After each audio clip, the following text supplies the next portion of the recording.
Does anybody remember when President Obama said, "You didn't build that," and every Republican lost their ever-loving mind? Turns out we've been having this exact same fight for over 2,000 years.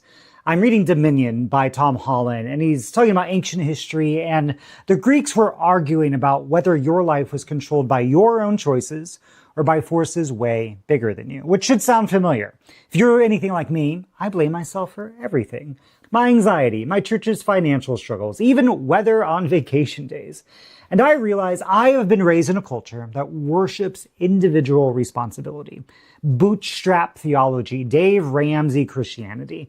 The idea that if you pray right and budget right and believe right, everything works out.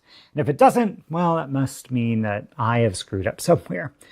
But what they don't teach you in Sunday school is that the Bible itself actually has an argument within its pages about these questions.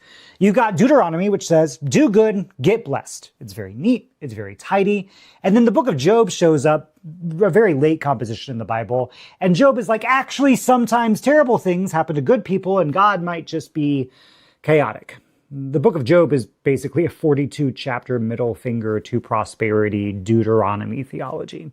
And Ecclesiastes is like, time and chance happen to everyone, not time and your good decisions, time and chance. The race doesn't always go to the swift. Sometimes life is just absurd. It's like the biblical writers were having their own "we built this" versus "you didn't build that" debate, except with more poetry and fewer campaign battles. Paul uses this word in 1 Corinthians, synergeo, means combined energy. It's where we get the word synergy. And before it was a corporate buzzword, it was a Christian word that meant that we are God's co-workers, not God's employees waiting for performance reviews, but working alongside the divine. And I think the kingdom of God isn't about who deserves what.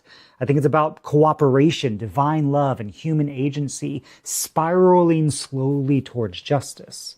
It means your trauma isn't your fault, and your healing isn't all your responsibility either. It also means that God needs us. If God can't coercively, single-handedly control the world, then God needs us to cooperate with them. And so I think the pendulum keeps swinging between fate and personal choice. I don't think it's either. I think it's us working alongside God to bring about justice and beauty in the world.